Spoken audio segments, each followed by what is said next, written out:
Screen share हो जाए तो बताना। दो तीन सिनोनिम्स करते हैं, जैसे हम जो है ना आपको बताते हैं वो भी करते हैं, दो तीन एंटोनिम्स भी करते हैं। ग्रामर पढ़नी है, इडियम्स, ये सारी चीजें। ये एंटोनियम यहाँ तक हमने पार्सिमोनी तक किया था। ठीक है, लास्ट क्लास में पार्सिमोनी। फेलेशियस। फेलेशियस वर्ड का क्या मतलब होता है? मतलब वो इंफॉर्मेशन जो जिसका सोर्स बिल्कुल कम हो, या जिस फॉल्स के सेंस में आप लें कि हम कहते हैं ना कि यार ये खबर झूठी है। ठीक है, तो फेलेशियस को फेल से आप याद रखें या फॉल्स से याद रखें। इसका एंटोनियम, एंटोनियम जब भी पूछा जाए तो इसका एंटोनियम क्या होगा? इसका एंटोनियम होगा ट्रुथफुल, या सच्चाई के सेंस में। ठीक है, फेलाशियस। तो ये भी वर्ड आता है पेपर में, तो ये भी आपने याद रखना है। दूसरा एंटोनिम, ये वेरी वेरी इंपॉर्टेंट है ये वाला। पेपरों में बहुत दफा वन पेपर में ये कॉपी पेस्ट होते हैं, आपको शुरू वाली क्लासेस में मैंने बताया हुआ है। फोरमोस्ट। फोरमोस्ट का क्या मतलब होता है? इंपॉर्टेंट कोई इवेंट होता है, कोई चीज होती है, उसको फोरमोस्ट कहा जाता है। इंपॉर्टेंट को बोला जाता है फोरमोस्ट। ठीक हो गया? तो अभी इसका जिद पूछा गया है, इसका एंटोनियम। इसका हमेशा एंटोनियम ही पूछा जाता है। तो इसका एंटोनियम क्या है? अनइम्पॉर्टेंट, जो चीज इंपॉर्टेंट ना हो। तो फोरमोस्ट का क्या मतलब होता है? इंपॉर्टेंट। अगर इसका एंटोनियम पूछा जाए तो इसका एंटोनियम होता है अनइम्पॉर्टेंट, ये आपने याद रखना है।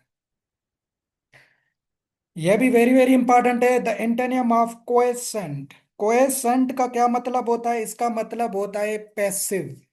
जो पैसिव हो, बंदा बिल्कुल सुस्त हो, लेजी हो, या इनएक्टिव हो। ठीक हो गया? तो उससे कहा जाता है कोएसेंट। तो इसका भी एंटोनियम पूछा गया, हमेशा बहुत दफा आया है, ये वीओ में भी आया है। किसमें आया है? वीओ 2023 में भी ये आया है। इसका हमेशा जिद ही पूछा जाता है, एंटोनिम ही पूछा जाता है, क्योंकि ये कॉपी पेस्ट होता है। तो इसका का एंटोनिम क्या देता है? वो एक्टिव देता है। एक्टिव आपने याद रखना है। क्वेसेंट असलीप को कहा जाता है, डी एक्टिव को कहा जाता है। ये इसके सिनोनिम्स हैं, तो इसका एंटोनिम क्या है? एक्टिव होता है। ये दिखाता हूँ, ये वीओ में आया था, मैं आपको दिखाता हूँ। ये देखेंगे, आई थिंक सो ऑप्शन भी उसने यही दिए थे, कोई चेंजिंग भी नहीं दी। 2023 के पेपर्स में दिखाता हूँ।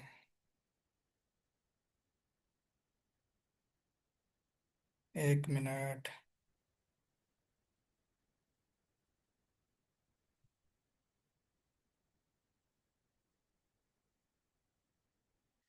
ये देखें, 2023 का पेपर है ये।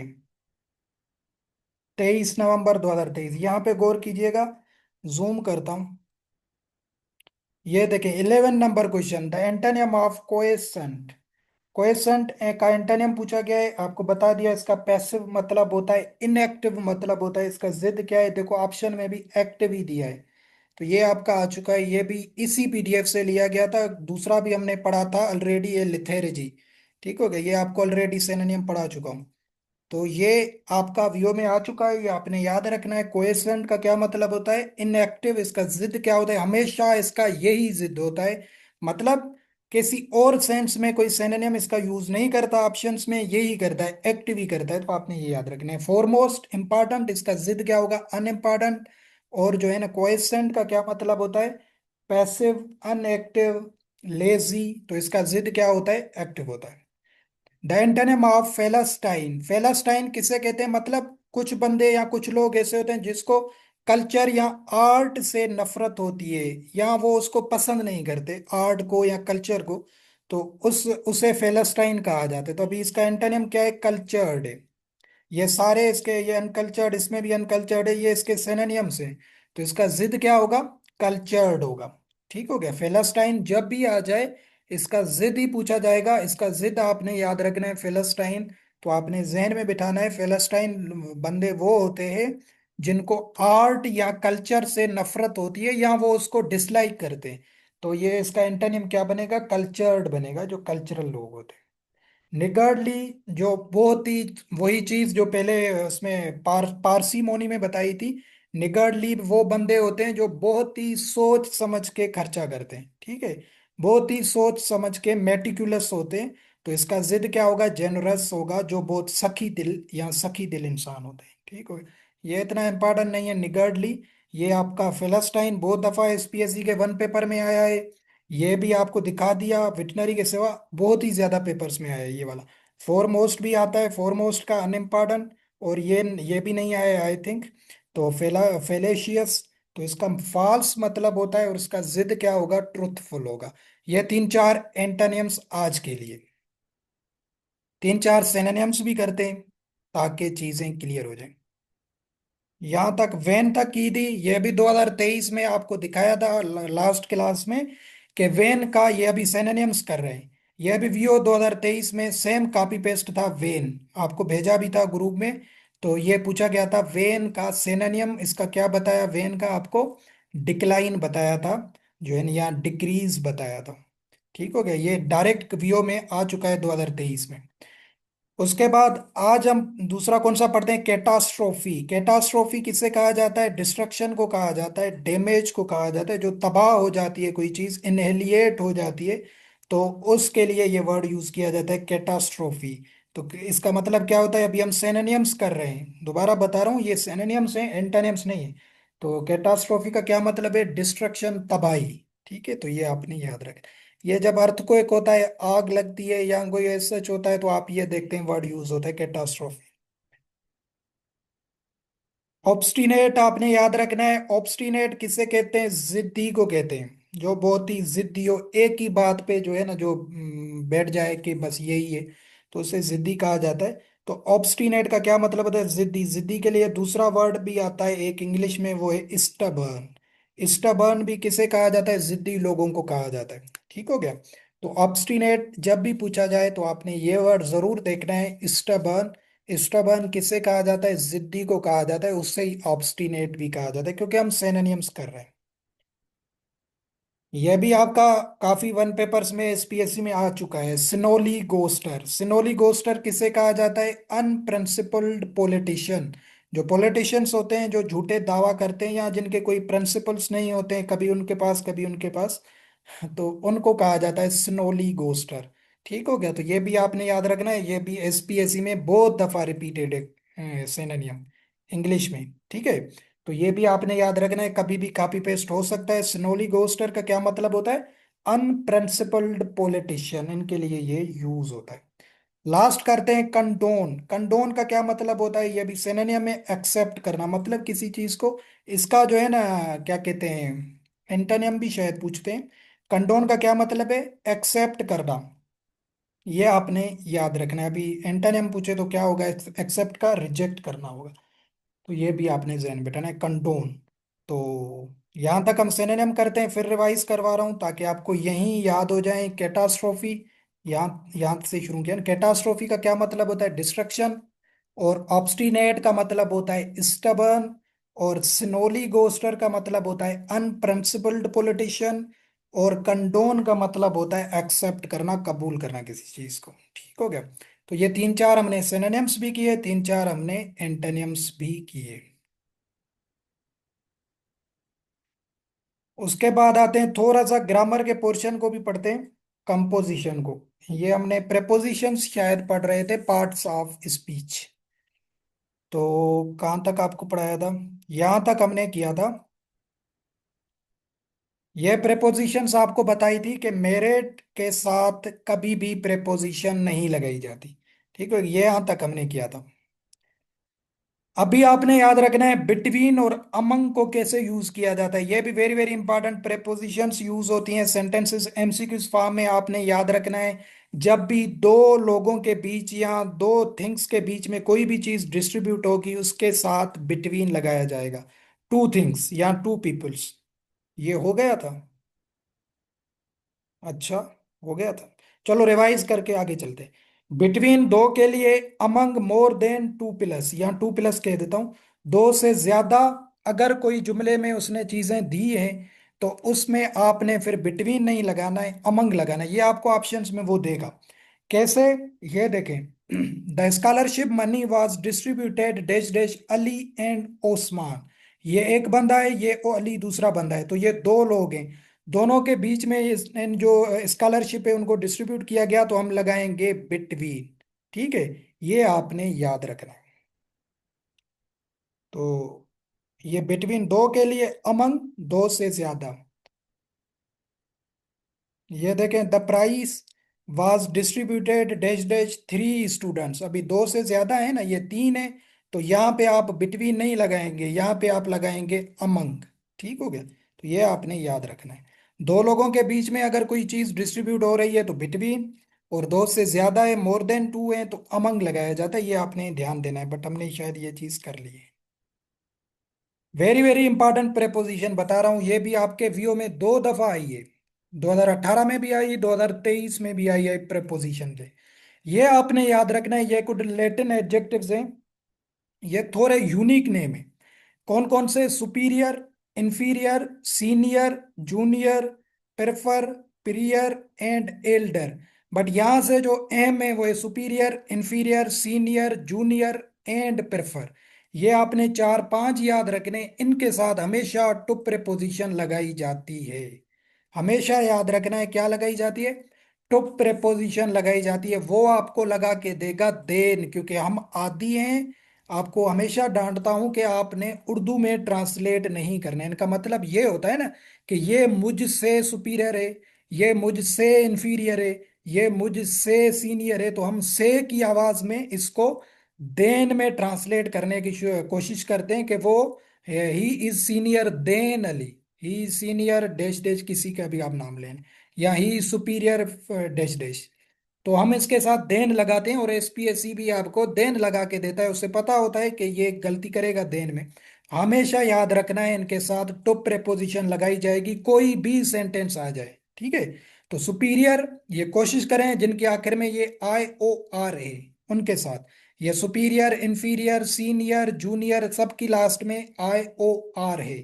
ठीक है, और प्रेफर, प्रेफर भी ज्यादा आता है। तो इनके साथ हमेशा टू प्रेपोजिशन लगाई जाती है। अभी एग्जांपल्स देखें, sir Jasra is senior to me, मतलब सर जसरा जो है वो मुझसे सीनियर हैं। इसके साथ आपने, जी जी, जी जी, तो देन नहीं लगानी है, ये गलती नहीं करें। कुछ बच्चों ने लगाई भी थी, शायद हमने ये रूल नहीं पढ़ा था, मैंने कहा हमने पढ़ा दिया है। ठीक हो गया। I am junior to every one sitting here, ठीक है, जूनियर आ गया, टू प्रेपोजिशन लगाइए। No one is inferior to any one, तो लगा दिया। He is elder to me, ठीक हो गया। I prefer honesty to money, ठीक हो गया। ये भी बहुत दफा आता है प्रेफर, कि यहाँ तो आता है I prefer tea dash dash coffee, तो वो आपको देन लगा के देगा, आपने गलती नहीं करनी है। Superior, inferior, senior, junior, prefer, ये गलती आपने दोबारा नहीं करनी है। अभी चलते हैं पास पेपर्स पे, अभी दिखाता हूं आपको। एक तो 2018 में आया था ये क्वेश्चन, फिर आया था 2023 में। ये देखें, लास्ट क्वेश्चन क्या था इंग्लिश में? Find out the error part of the sentence. कौन सी एरर है? She is junior than me. उसने सेंटेंस कैसे बना के दिया है? जूनियर के साथ उसने देन लगाई है, और सबको मेंशन किया है कि कहाँ पर एरर है। तो एरर एक ही है, जूनियर के साथ इसने देन भाई क्यों लगाई है? तो हम कहेंगे कि भाई सी पोर्शन में एरर है। क्यों भाई? क्यों? इसलिए कि जूनियर के साथ हमेशा टू प्रेपोजिशन लगाई जाती है। एक 2018 में ये क्वेश्चन इस फॉर्म में आया था, 2023 में उसने प्रेपोजिशन पूछी थी, अभी दिखाता हूँ वो भी आपको।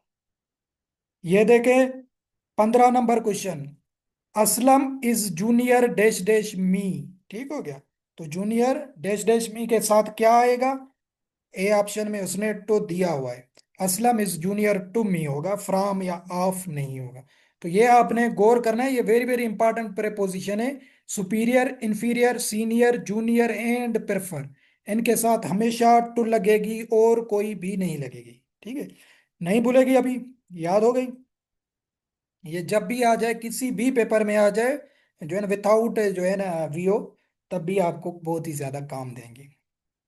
ये सीनियर, जूनियर, सुपीरियर, इंफीरियर ये ज्यादा आते हैं, आई ओ आर वाले। क्लियर है यहां तक ये प्रेपोजिशंस? काइंडली बताएं, आगे चलें।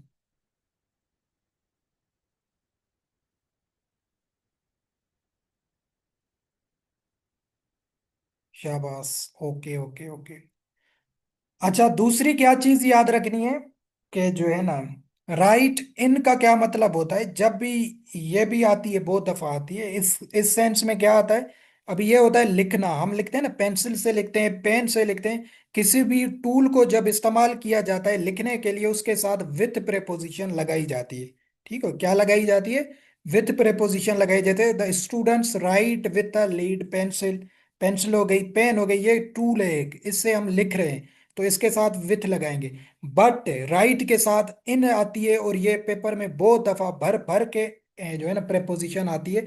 ये कब होती है? जब हम इनक का आपको स्टेटमेंट में वर्ड दे दे, कि अगर कोई लिख रहा है इनक वगैरह, जिससे बोला जाता है ना, छोटी क्लासेस में यूज होती थी।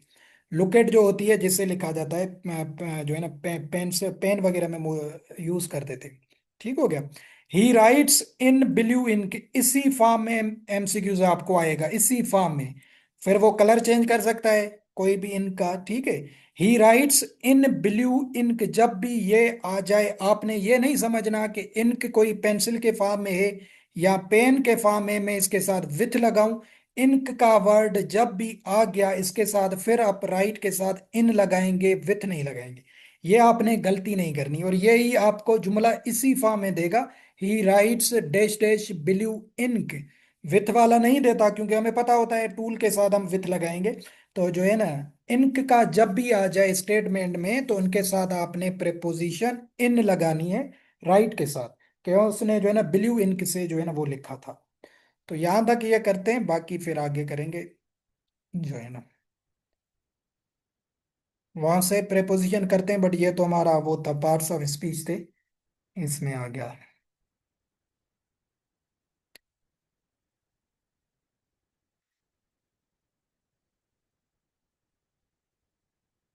अच्छा, यहां तक हमने किया था डाय तक, कि अगर कोई बंदा बीमारी से मरता है तो उसके साथ हमेशा ऑफ प्रेपोजिशन। और अगर अगर कोई बंदा वाउंड से, ओवर ईटिंग से, इंजरी से मरता है तो उसके साथ फ्रॉम प्रेपोजिशन लगाई जाती है। ये यहां तक हमने किया था।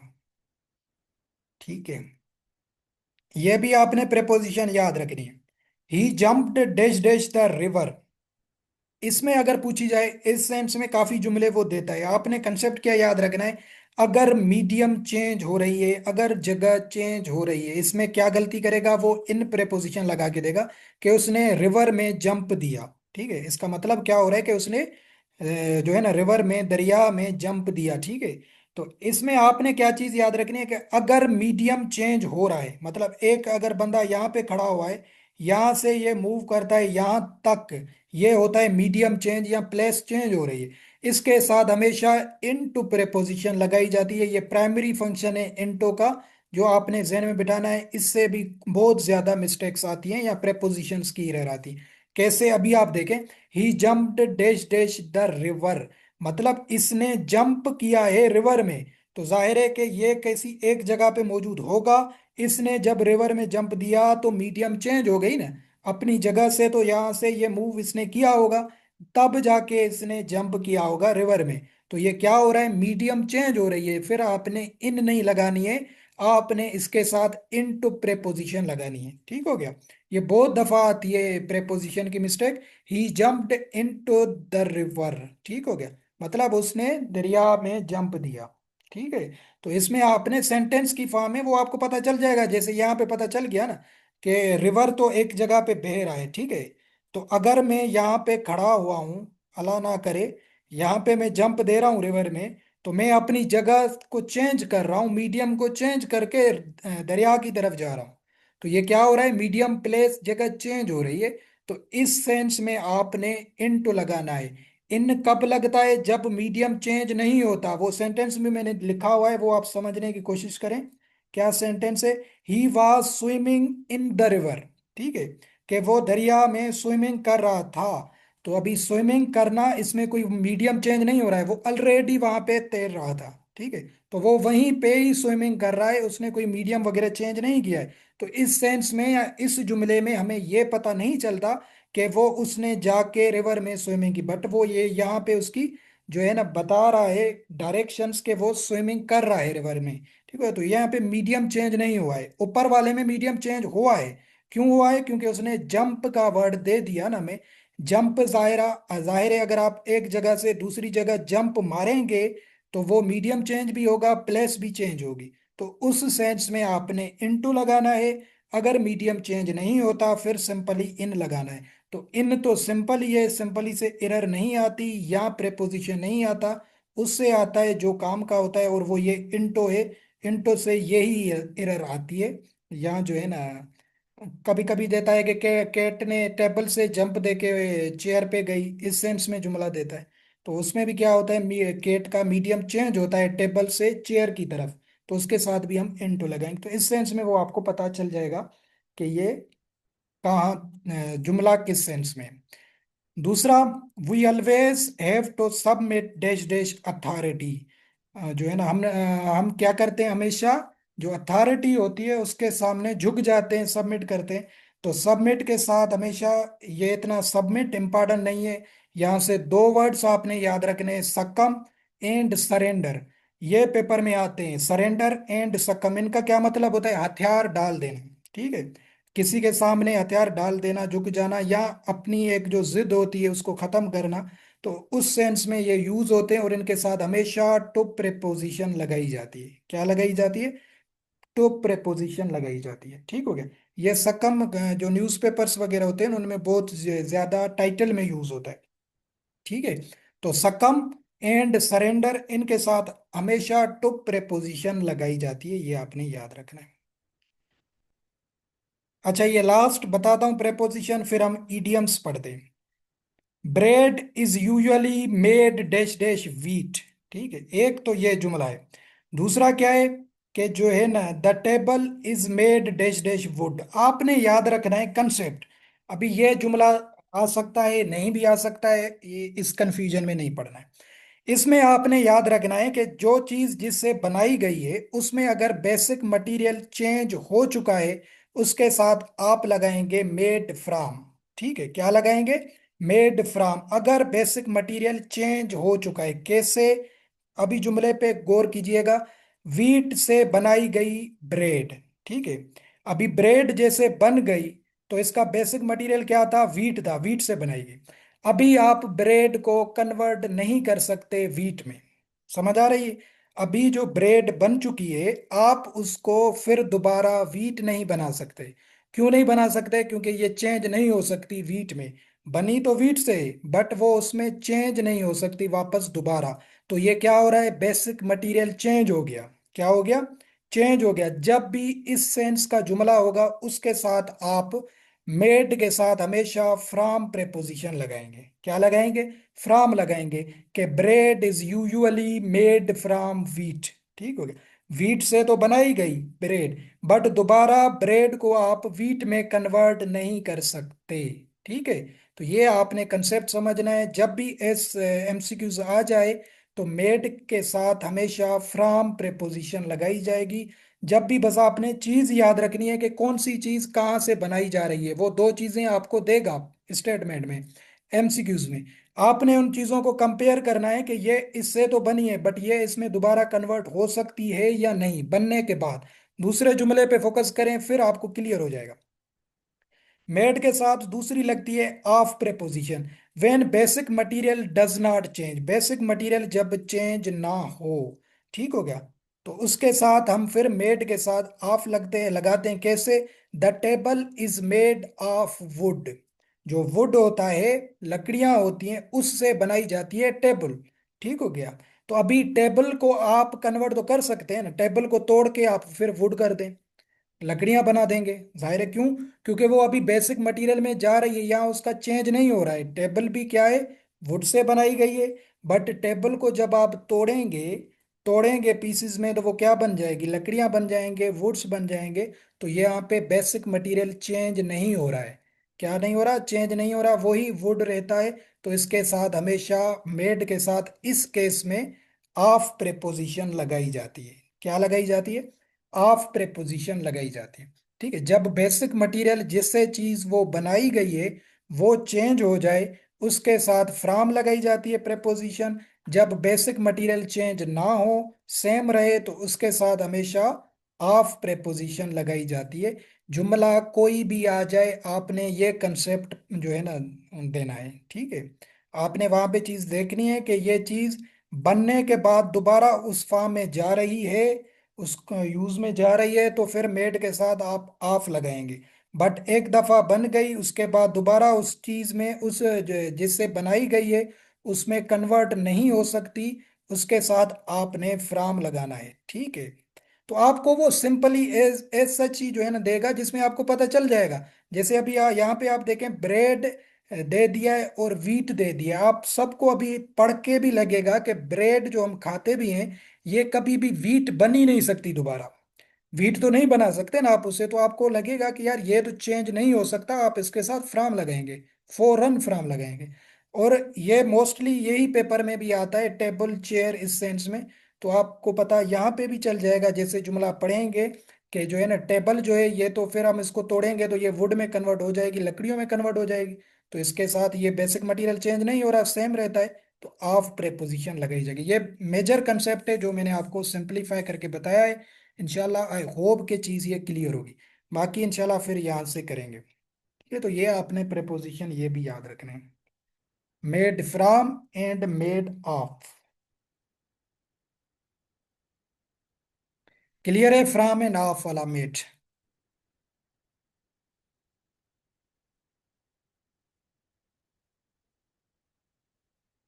चलो इसकी आज एक दो क्विज में ना ग्रुप में मैं शेयर करूंगा, आपकी प्रैक्टिस हो जाएगी कि जुमला आप न्यू दूंगा इससे हटके, ताकि आपको जो है ना वो आइडिया हो जाए कि आप इसको वो कर सकते हैं डिफरेंशिएट या नहीं।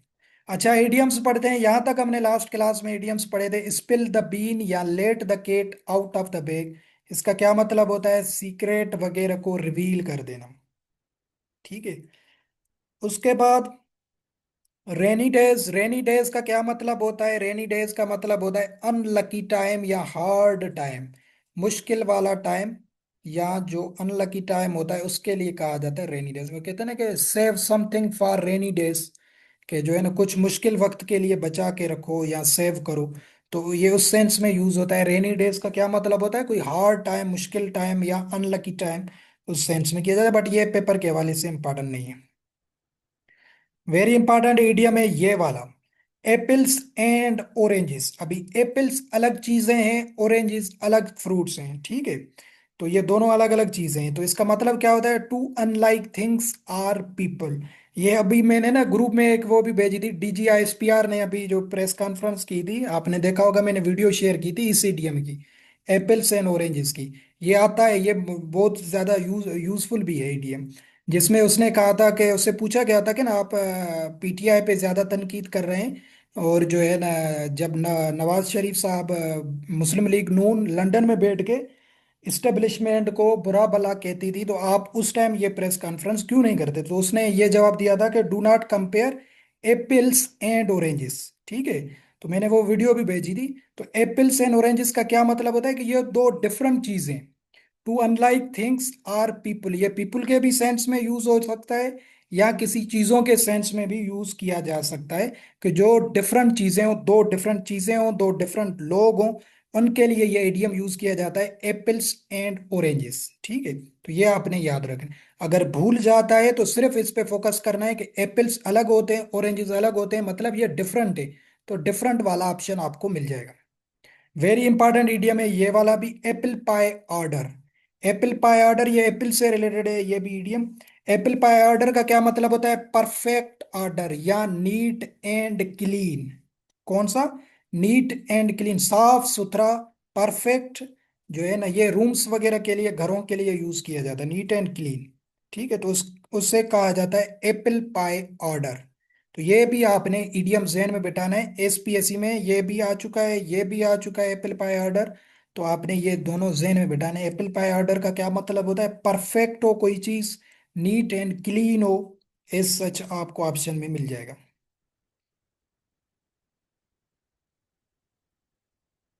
उसके बाद spick and span. Spick and span का क्या मतलब होता है? इसका भी मतलब होता है परफेक्ट ऑर्डर या नीट एंड क्लीन, ठीक हो गया। स्पिक एंड स्पैन का क्या मतलब होता है?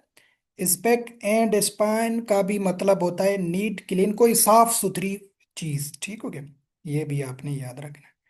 Break a leg, break a leg का क्या मतलब होता है? टू विश गुड लक, ठीक हो गया। ये भी आपने याद रखना है। ब्रेक अ लेग अगर कोई आपको बोलता है, आप पेपर पे जाते हैं, मैं फॉर सपोज आपको कहता हूँ ब्रेक अ लेग, तो आप ये नहीं समझना कि सर बोल रहा है कि टांग टांग जो है तोड़ के जाए। तो ब्रेक अ लेग का क्या मतलब होता है? To wish you a good luck, ठीक हो गया। ये एक इडियम है। Break a leg.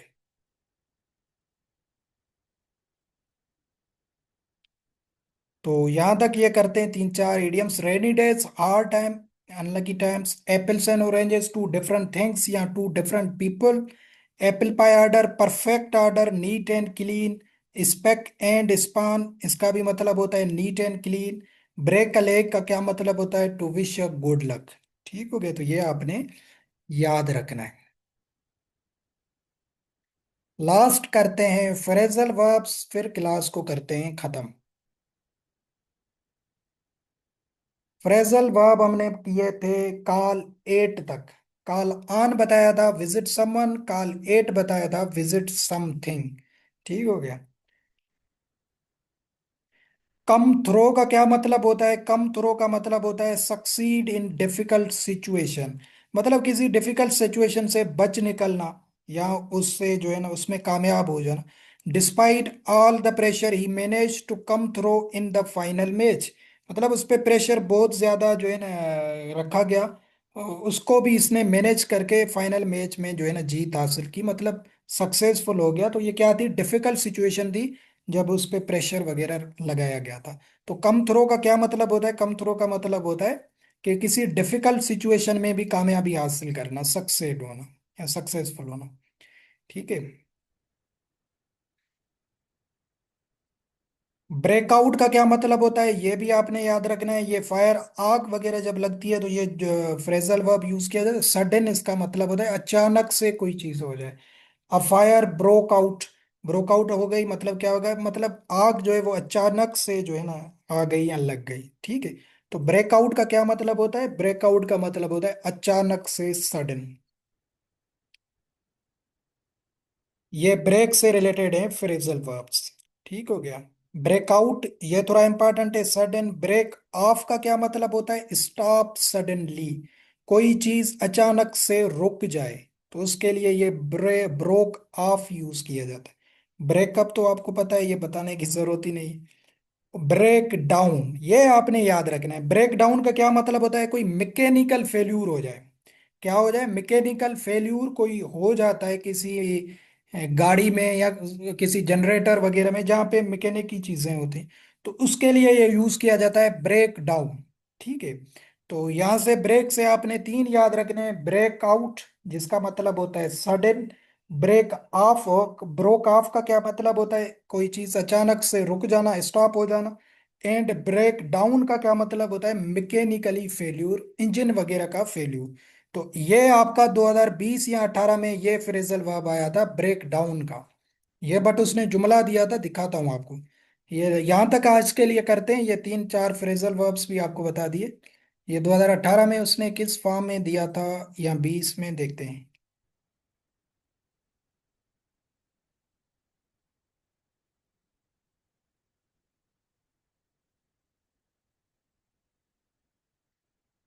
हाँ, आ गया।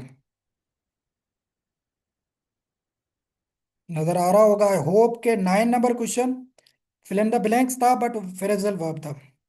माई car dash dash on way to college yesterday. मतलब कल जो थी कॉलेज जाते हुए मेरी कार क्या हो गई, डैश डैश पूछ रहा है। ब्रोक इनटू, छोड़ दें। Broke down, broke with, broke away. तो आपको बताया है ब्रोक डाउन का क्या मतलब है। ये सेकंड फॉर्म है जाहिर है ब्रेक की, ब्रोक। तो ब्रोक डाउन का क्या मतलब होता है? जब कोई मैकेनिकल चीज, मैकेनिकल फेल्यूर हो जाता है। तो कार क्या है? जाहिर है उसमें इंजन वगैरह लगा हुआ होता है, तो वो ये मैकेनिकल फेल्यूर होता है।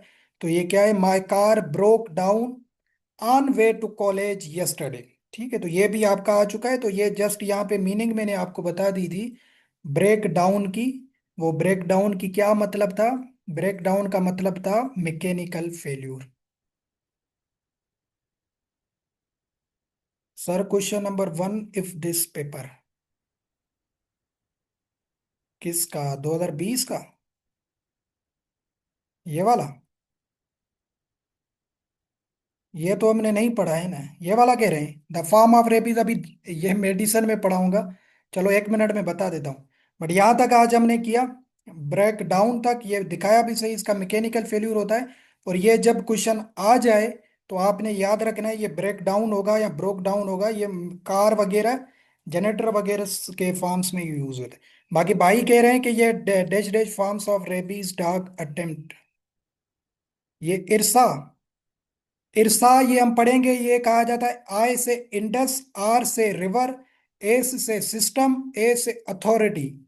ये नाम मैंने चारों को तोड़ दिया। अभी ऑप्शन में देखें, इंडस रिवर सिस्टम एजेंसी गलत, Indus river system authority B option में करेक्ट होगा। तीसरे ऑप्शन में क्या है, इंडस रिवर स्टडी अथॉरिटी गलत। लास्ट ऑप्शन में इंडस रिवर स्टडी एजेंसी। ये इरसा एक्ट है जो आपने देखा होगा, अभी ये 6 कैनाल्स बन रहे थे सिंधु दरिया पे, आपने देखा होगा लोग एहतजाज कर रहे थे, बार बार कह रहे थे कि इरसा, आपने नाम सुना होगा, इरसा, इरसा एक्ट, इरसा एक्ट। ये इंडस रिवर सिस्टम अथॉरिटी है पाकिस्तान में। ये 90s में बनाई गई थी, जहाँ पे चार जो सूबे हैं उनको पानी किस तरीके से डिवाइड किया जाए, सिंध को कितना शेयर दिया जाए, पंजाब को, बलूचिस्तान, केपी के। तो इस पूरे सिस्टम को या इस जो है ना एग्रीमेंट को या अथॉरिटी को इरसा कहा जाता है, जिसका फुल फॉर्म है इंडस रिवर सिस्टम अथॉरिटी। ठीक है, ये वाला, ये हम पढ़ेंगे, आपको पढ़ाऊंगा, सब्र रखें, ये आएगा आपके नोट्स में, हमारे में आएगा। ठीक है, तो ये इरसा का, ये मैंने आपको बताया ना, जैसे आपको सीएनजी का करवा दिया था, तो ये